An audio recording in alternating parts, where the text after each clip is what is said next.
Bem-vindos novamente à Roca Lisboa Gallery, mais uma conversa, esperar sentado o design da cadeira em Portugal, desta feita com mais um dos nomes incontornáveis do design em Portugal, Pedro Silva Dias, que estará connosco à conversa. Muito obrigado, Pedro, por esta oportunidade. E desde já gostava de iniciar esta nossa conversa sobre um pouco da contextualização do nosso Portugal e do que foi, ou o que era, o design em Portugal quando terminou a faculdade, isto é, quando faz o curso nas Belas Artes. Que sentimento é que lhe traz essa época, essa altura do início de carreira? O sentimento que me traz é um sentimento de sorte e e só por várias razões. Quer dizer, havia de facto um boom, um entusiasmo enorme pelas artes e pela arquitetura que estava a aparecer, e no caso do design havia também um fator que nunca tinha sido aproveitado, ou seja, a geração que me precedeu tinha sempre a ambição e o objetivo único de trabalhar para a indústria. Mas quando eles se queixavam quando tinham essas queixas, tinha a ver com o quê? Porque a indústria não era capaz de dar resposta ou não havia necessidade? Não, a partir do momento em que a indústria portuguesa, que era uma estrutura muito familiar, não tinha de facto produto próprio, trabalhava por encomenda, ou seja, havia encomendas e não havia de facto a comercialização de conceitos, chamemos assim, ou outra estratégia. De certa forma, nós chamávamos-lhe os choramingões, estavam sempre a dizer que não era possível, que não era possível. A nossa atitude foi completamente diferente e aproveitamos também um outro fenómeno que tem a ver com esta cadeira. A nossa atitude era, se não há designers, ótimo, está o mercado todo para nós, e se a indústria não nos quer contratar, não faz mal nenhum, contratamos nós a indústria. E o que era possível em Portugal. Não seria possível em Itália, por exemplo, em que a indústria tinha o produto próprio e que não estava aberta a outras iniciativas. Portanto, foi um bocadinho essa atitude que, de certa forma, funcionou. Já que falei de Itália, houve também outro fenómeno. Quer dizer, eu e, eventualmente, o Filipe Alarcón queríamos, de facto, trabalhar para a indústria, mas não havia, de facto, esse mercado. E, por outro lado, o que se passava no panorama internacional é que havia uma revolta contra a indústria. Eu estou a falar dos Sotsas, dos Memphis, e o que acontece é que nós apanhamos a carruagem da frente sem passar pela carruagem do meio. Ok. Ou seja, foi muito bem integrado esta coleção porque Mas, Pedro, ainda antes de chegarmos aí, que temos aí uma eu história muito estou interessante à volta dessa cadeira, e aquilo que me dá a parecer é que vocês, enquanto designers à época, para além de não terem oportunidades que a indústria vos pudesse possibilitar, também não havia esse aspecto da internacionalização, era quase impossível. Se havia também esse fenómeno de revolta para com a indústria, não é? Havia ali quase um momento de transição, de viragem do design. Internacionalmente, sim, quer dizer, e temos vários fenómenos. Temos o fenómeno italiano, do radical design, e temos especialmente o fenómeno londrino, com o Ron Arad, com uma série de pessoas que faziam, de facto, eram autoprodutores, de certa maneira, também. Portanto, a coisa encaixou bem, se bem que a proposta era diferente, quer dizer, porque enquanto o Ron Arad tinha a sua própria oficina e fazia, ele próprio dizia que não sabia soldar, mas vendia coisas soldadas por ele, cá havia o acesso fácil a uma indústria com qualidade, mas sem estratégia, e é muito bons artesãos. O único problema com os artesãos é que não sabiam ler desenhos. Tinham esse handicap muito grande, esse handicap. Era uma cultura de oralidade, de geracional, que de pais para filhos passava e que nunca houve... não vou falar outra vez da cadeia, mas houve um fenómeno engraçado porque eu entreguei os desenhos em tamanho natural e feitos, eu desenhava sempre em tamanho natural, sem... Esses desenhos que quem estiver a assistir à conversa poderão recuperá-los numa entrevista que o Pedro dá ao Manuel Graça Dias, Sim, na década de 90, na lá RTP, atrás, e que eles estão lá atrás, que são os desenhos incríveis. Eu recomendo que possam ter essa oportunidade de ver, porque realmente são muito interessantes. Mas falando da cadeira Mitsu Hirato, é assim? Eu tenho sempre dificuldade em dizer este nome. Há aqui uma história muito interessante porque revela um pouco dessa proatividade dos designers de contactar a produção ou a indústria. Eu, se calhar, perguntava-lhe como é que acontece, não é? Porque nós estamos a falar do Pedro com cerca de 20 e poucos anos, a iniciar a carreira, ou ainda sem a faculdade terminada, quando aparece o desenho desta cadeira, não é? E como é que depois chegamos à concretização deste objeto?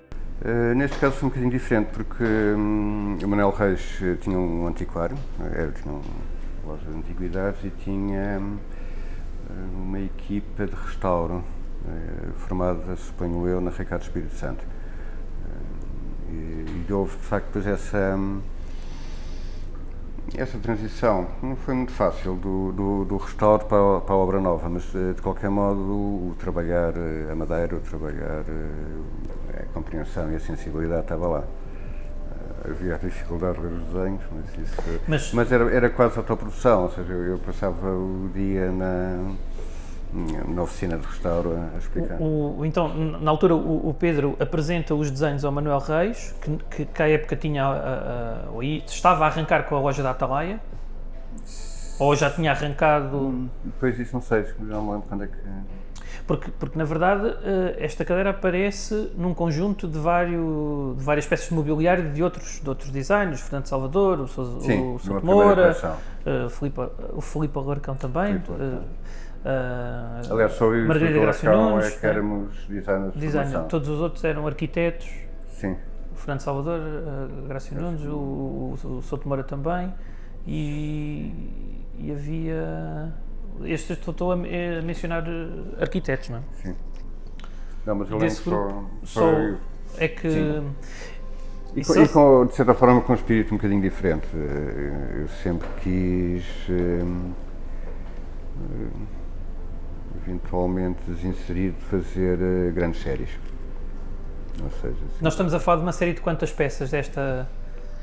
150 unidades. Sim. Eu sei que depois, eu aí tenho um interesse particular, há uma outra cadeira nesta corrente, que é a Abdul El Razek, que também surge no mesmo contexto. Eu sei que foram feitas menos unidades, não é? Sim. Mas como é que ela surge? Surge por iniciativa do Manuel Reis? Não, surge porque, e se calhar com alguma incompreensão minha dos objetivos daquela coleção no geral, surge com a minha vontade de fazer uma coleção, de facto, complementar. Portanto, tinha uma mesa, uma secretária enorme, sim. anos 80. Muito datada, não é? Muito datada, sem dúvida, sim. Uma estante, também parecia a estante do Batman, e achei que se havia a mesa, era preciso uma cadeira de mesa. Sim, só que pronto, esta cadeira teve uma força... A outra foi forçada e foi e agora subsidiária eu pego no nome, neste difícil nome de pronunciar, que claramente nós contextualizamos na obra da banda desenhada do Tintin, e que na verdade é um personagem que é um agente duplo, que é um indivíduo que é uma coisa e que... Sim, mas principalmente não é tão profundo, principalmente é japonês. Foi por aí, ok. Eu estava a ir mais longe, em que quando estamos a falar de uma cadeira que tem uma simetria muito definida, em que é marcada, e que podia ser esse jogo duplo também do personagem. Ok, já percebi que não foi tão... Eu dava os nomes do Tintin porque, como eu explicava, o que pretendia com o meu desenho era uma linha muito clara. E a escola franco-belga Lineaire. Ok. Portanto, Então, foi para tentar essa relação. Ir buscar essa lógica de representação na concepção do objeto de E design. depois, no fim, eu olhava para o objeto e tentava fazer uma relação com um personagem qualquer. Portanto, o Abdullah El-Razek, porque aquilo parece umas asas egípcias. Ok. Não sei porque parece japonês. Mas aí O Rastapopoulos, que é aquela secretária enorme, é o milionário. Pois, Rastapopoulos, exatamente, a secretária, que também funcionava, ou melhor, quem olhasse para ela via também quase ali um pássaro de asas abertas, não é? Que dava, Sim. aquilo realmente era imponente, é uma secretária muito... Isso é muito, também a ver com a época, não é? Com o iopismo, nunca faria aquilo agora. Exato. E olhando para esse momento que nós, que alguns olham com saudosismo, porque foi um momento muito forte e importante, apesar de muito localizado temporalmente naquele período da década de 80. Temporalmente e espacialmente. Espacialmente, não é? Mas que produziu tentáculos pelas décadas seguintes, isto é, ainda hoje a loja da Atalaia é quase um... Eu acho que a grande importância dessa iniciativa, dessa primeira coleção, e depois mais outras mais, quanto a mim, foi provar que era possível fazer coisas. A tal geração anterior, em que se destacava o Daciano, que conseguia, e uma série muito ligados também à arquitetura, muito ligados ao fornecimento da arquitetura, e a tal geração intermédia, que já tinha perdido, de certa forma, a esperança do design em Portugal, provou-se que era possível. E era possível de maneira próspera e viável e alegre. Sim, eu vejo aquele momento até como uma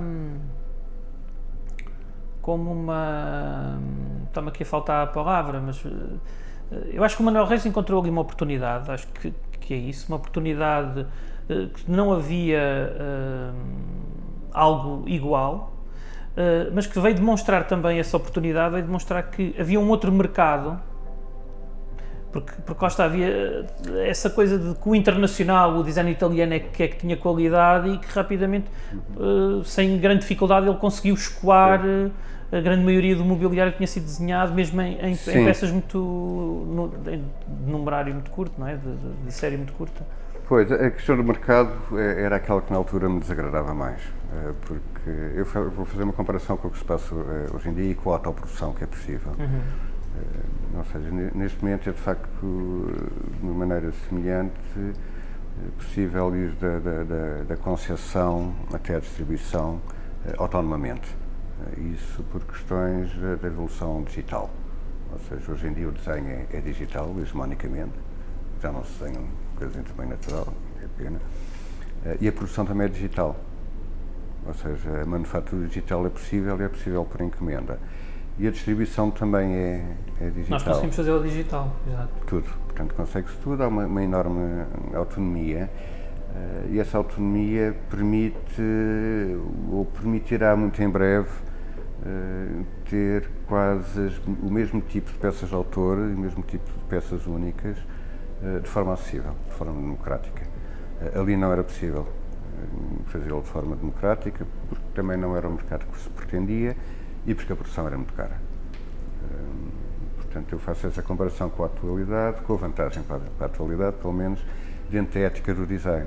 Ou seja, quando eu digo que não me agradava aquele mercado, é porque ultrapassava a minha ética. Eu pego nessa questão da ética e se calhar coloco a questão que se aos dias de hoje nós, comparativamente, estamos a falar de mais ou menos qualidade. Isto é, nós temos o ciclo projetual diferenciado, isto é, porque eu hoje estou em casa, posso estar em casa e desde o desenho ao protótipo eu faço todo esse trabalho. Sim, às vezes não é o protótipo, quer dizer, eu acho que agora há pouca diferença entre o protótipo e a produção, porque é digital. É digital. Não há essa diferença. Cada altura, o Pedro, numa não me recordo, mas uma entrevista, da altura diz que o design que produz é também um design que procura na indústria, naquilo que muitas vezes eu tenho aqui um desenho, um objetivo de chegar e concretizá-lo, no entanto, depois é no diálogo industrial que depois eu até vou encontrar mais-valias em determinadas coisas que estão ali à beira dele, mas que ele nem dá conta, e que eu torno isso numa mais-valia na produção do meu objeto. Isto, eu sei que dei aqui uma volta grande, mas era mais ou menos isto que eu lia, que o Pedro a determinada altura refere.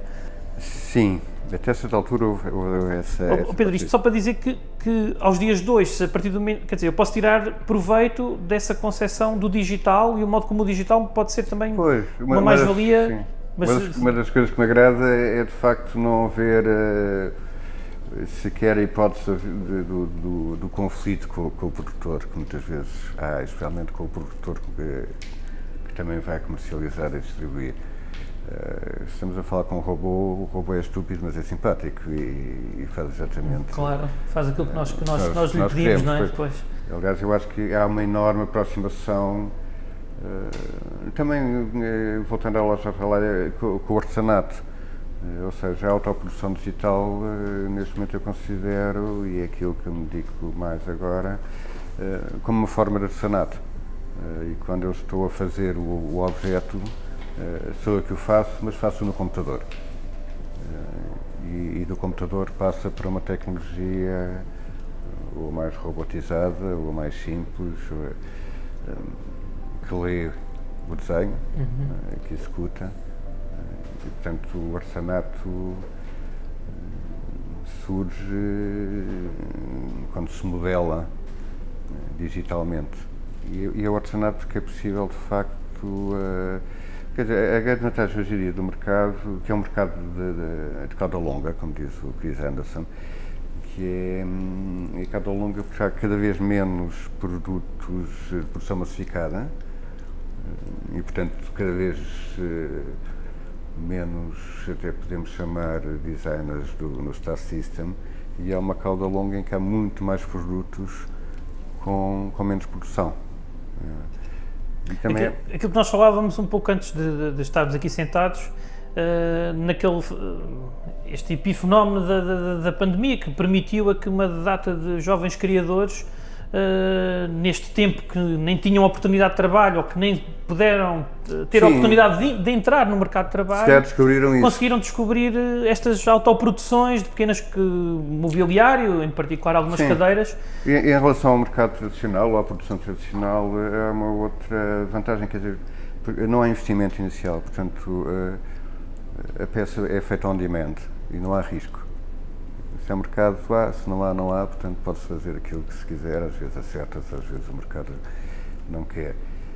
E portanto não é preciso haver best-sellers, ou seja, numa indústria tradicional, numa indústria da era industrial, porque eu acho que nós estamos numa sociedade já pós-industrial, todos os objetos tinham que ser um best-seller, ou seja, tinha que vender, amortizar as ferramentas dedicadas, os moldes, e depois o mercado inundava e aquilo acabou. E neste momento eu acho que a cura pode ser ao contrário. Eu tenho objetos que se vendem há 20 anos, podem ser um long seller, porque eles são feitos por encomenda, on demand, portanto, e digitalmente, não há de mandar o ficheiro e depois é um bocadinho engraçado perceber a pertinência de alguns objetos e a não pertinência de outros, porque sendo um long seller é também uma estratégia bottom-up, ou seja, aparece um e depois podemos ver na transmissão boca a boca se ele vai crescendo, ou se tem picos, ou se tem picos por algum fenómeno, ou porque apareceu em algum sítio. Eu conto mais de facto com o contacto direto, ou seja, há uma distribuição digital, há uma promoção digital que também é uma enorme vantagem, ou seja, a promoção, a publicidade é de borla hoje em dia, depende da estratégia. E eu parece-me que a transmissão pessoa a pessoa é que vai criando essa rede. Essa rede é viral. Pedro, eu dava um passo atrás naquilo que nós estamos agora aqui a conversar, dando aqui um salto para a Tonk, onde eu estou sentado. Sim. Isto é uma cadeira desenhada. Isto é uma cadeira que foi uma encomenda para um restaurante que chamava, suponho eu, a Tasca da Lapa. Peguei no nome e resolvi fazer uma cadeira de tasca. Uma cadeira. O restaurante não era tasca nenhuma, era um restaurante. E a história mais engraçada, ou seja, eu fiz um programa, de certa forma, mais sensível ou mais irónico. A história engraçada é que eu fui lá jantar, anonimamente, e o empregado de mesa teve o tempo todo a pedir desculpa pela cadeira. Porque eu quis, era a piada, quis que ela não tivesse acabamento, eu dizia que vai ser acabada a sebo humano. E ele, pronto, cada vez que lá ia, dizia que a cadeira estava cheia de nodas. O que ele, principalmente, o grande defeito é não se pode poder pôr o casaco na cadeira. Portanto, tinha que pôr o casaco no bengaleiro. Porque há aqui uma particularidade, porque, Pedro, a cadeira ela foi pensada para nós nos sentarmos nela. Também ao contrário, isto é, termos as costas na nossa frente. Sim, eu peguei um bocadinho na cadeira de rabo de bacalhau, que vem da Alemanha, das sujarias, e que tem essa particularidade. Aliás, as originais até têm duas depressõezinhas para se pôr o braço, portanto, foi daí. Agora tem imensos defeitos, de facto o empregado não conseguia puxar a cadeira às senhoras, tinha que se deixar, os casacos caíam. Mas lá está, mas porque nós também estamos a falar de um conceito que era uma tasca que deixou de o ser, não é? Não, nunca foi. Um design. Foi alguma coisa que eu não faria agora, foi alguma interpretação muito irónica do programa. Do programa. Mas lá está, e podemos voltar um pouco à questão que falávamos também antes de chegarmos aqui, que era sobre este design site-specific, isto é, na verdade ela torna-se um objeto por si só e que vive por si só, não necessariamente, ou dificilmente nós olharíamos para esta cadeira e dizíamos isto foi desenhado para um bar ou para um restaurante. Ou para eu testo desenhado para sítios, que desenho, exato. Não sei para onde. Não vou dizer que desenho para o mercado, não vou dizer que desenho para toda a gente. Desenho. Especialmente agora que há essa possibilidade de autoprodução.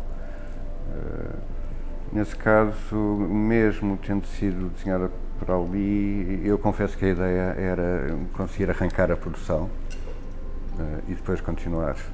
Aliás, ela depois o desenho foi vendido para uma editora, que era a DDI. DDI, do Paços Ferreira, é do Norte, não é? Do Porto. Do Porto. Sim. Não tinha produção própria, portanto era uma editora. Ok. A DDI que foi uma editora que produziu muita coisa, em particular dos arquitetos, do Sotomor, Cisa Vieira. Era do Porto, portanto. Pronto, tinha uma maior proximidade. Sim, suponho que mais uma vez sou eu e o Filipe Alarcão que estiveram também nesse pacote. Como designers e como Lisboa. Ok. Eu voltava novamente à questão da produção, porque o Pedro, a determinada altura, e quando trouxemos esta cadeira para aqui, dizia-me essa está muito bem desenhada, porque teve um artesão que me fez as ensemblagens muito bem feitas, os encaixes, eu próprio também reconheci. Que belo trabalho que aqui está, como é que a perna encaixa no tampo, no assento.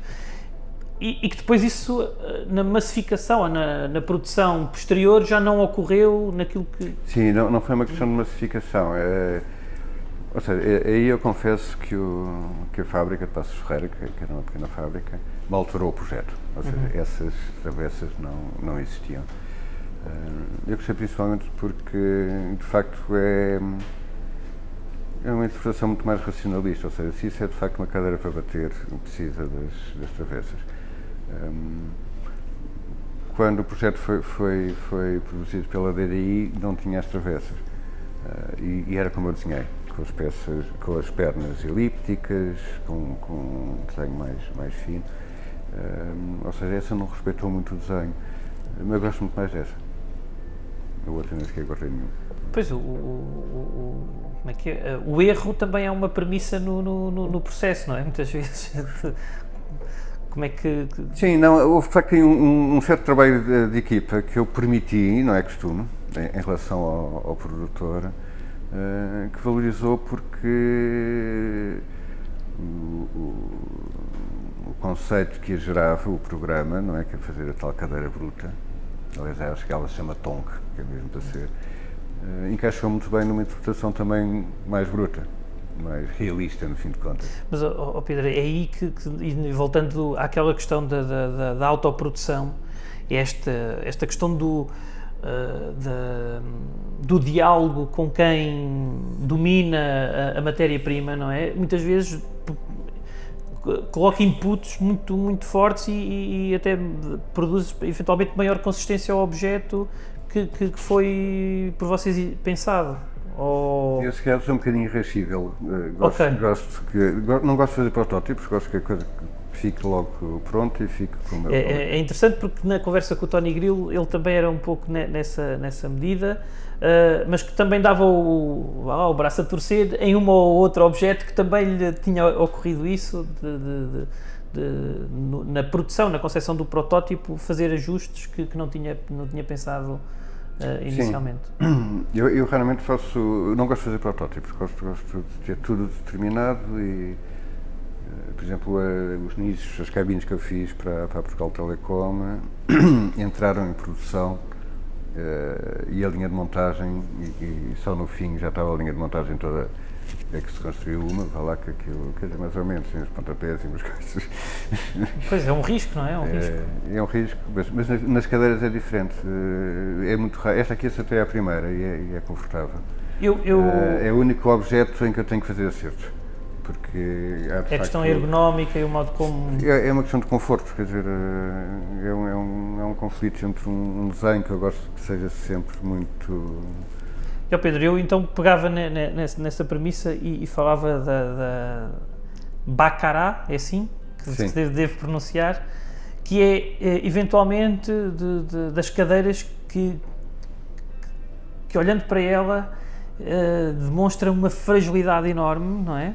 E a princípio era muito frágil. Acredito que possamos sentar nela, mas não, agora está blindada.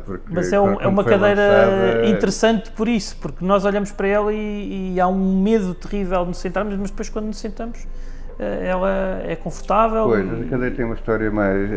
é da loja Atalaia, e eu decidi, pela tal questão ética da democratização do design, fazer uma cadeira em plástico, que não tem nada a ver com Era pela primeira vez que o Pedro estava a trabalhar com esses materiais? Era uma vontade de fazer em plástico, porque a ideia da loja Atalaia era as madeiras nobres, e pela primeira vez também usar a manufatura digital, uma coisa que era absolutamente inédita, que era o laser. Ou seja, aquela placa cortada Aquela placa que se desmonta e que fica plana, não é? E ela é toda recortada e depois ela é acoplada, não é? Essa troca de contextos, passar a madeira exótica não funcionou bem porque a loja Atalaia não tinha experiência no plástico. E as primeiras séries partiam-se todas. Pois. E depois então... Foi uma coisa, aí sim, trabalhei muito até conseguir, aquilo já teve 250 kg em cima, portanto, a partir daí foi... Foi o limite da resistência. Sim, foi um projeto que eu fui sempre melhorando. Como começou mal, é uma coisa que já é um desafio, há ter 500 kg em cima. E inicialmente ela foi feita com que uma série de quantas unidades? A princípio foram muito poucas. A loja Atalaia depois mas esta Baccarat, ela não entra naquele primeiro pacote? Não. Nesse primeiro catálogo? Eventualmente foi a última coisa que eu fiz para a loja Atalaia. E foi mesmo esse statement, quer dizer, agora vou fazer de plástico, pronto, depois não. Mas e depois, agora recentemente há uma nova introdução do novo material, daquilo que me recordo, que é a cortiça, com a cork. Sim. E essa cadeira é uma cadeira... A questão da cortiça foi, não digo uma encomenda, mas foi um pedido. Era uma premissa? Sim. Não é material que me agrada. E principalmente agora, em que a cortiça perdeu um bocadinho o sentido. Quer dizer, se havia aquela ligação ao material português, neste momento em que há guarda-chuvas de cortiça e sapatos e tudo, faz lembrar um anúncio das páginas amarelas em que era tudo feito em páginas amarelas. Eu acho que perdeu sentido, porque se há sentido na cortiça, as possibilidades e as capacidades de isolamento, é o tato, são, quer dizer, não perdeu o sentido e não me agrada. Descontextualizou-se, até mesmo no nosso... na nossa realidade. Sim, especialmente porque não é cortiça que se usa, é corticite, que já é uma transformação. Pois,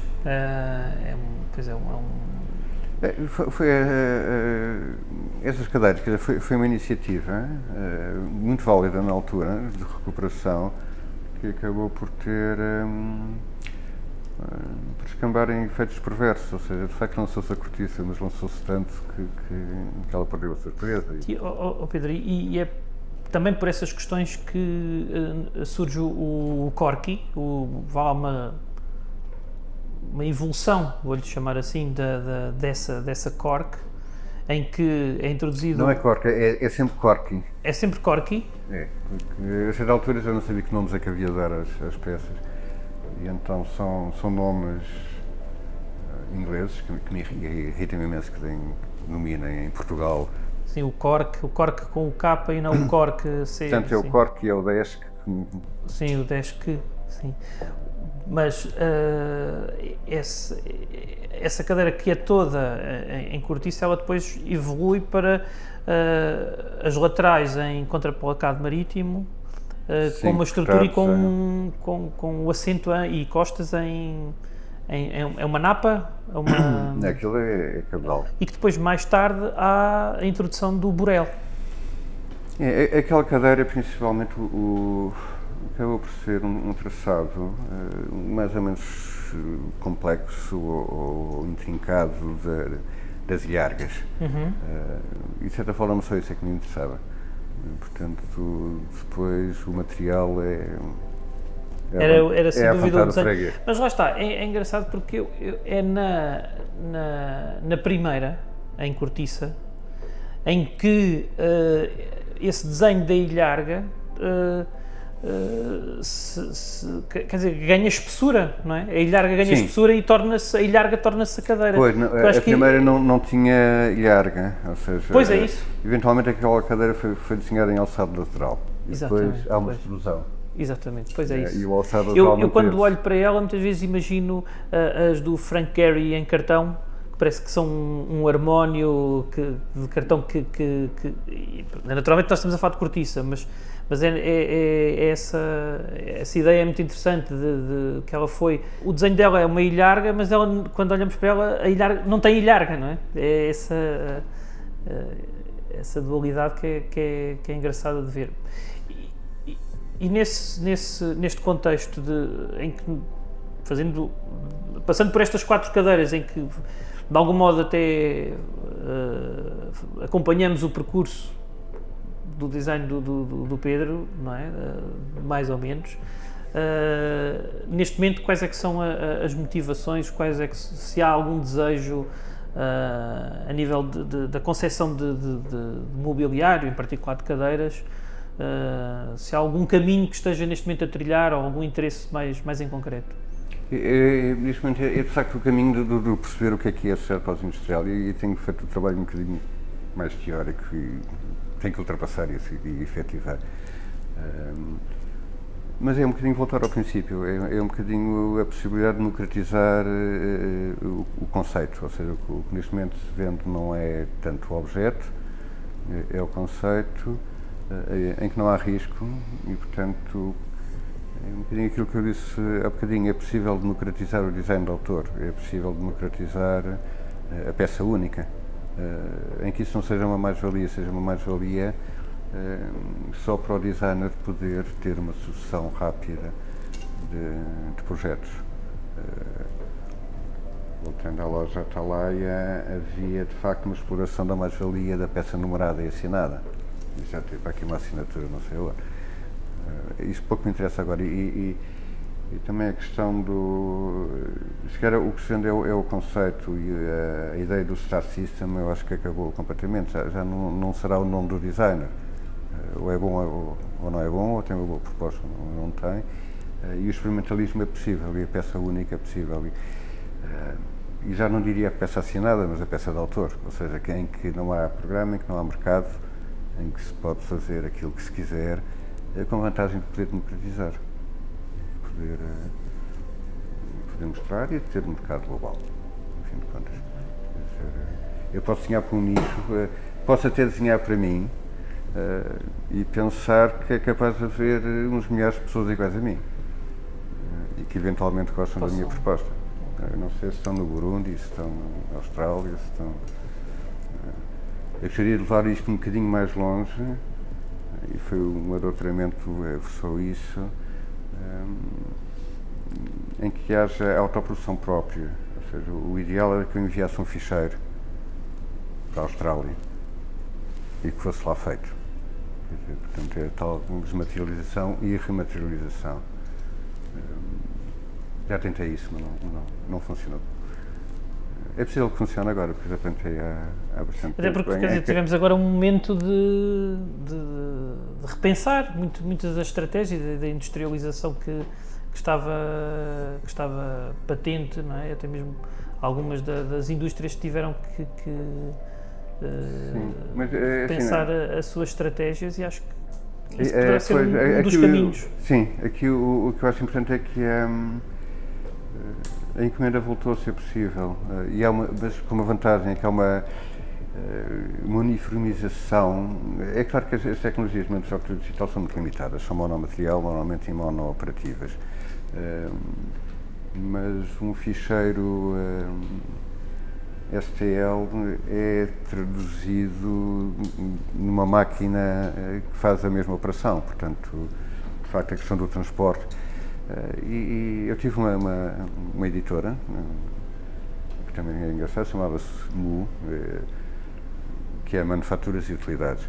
E quando se foi fazer o registro, perguntaram qual era a área, e nós dissemos que era design.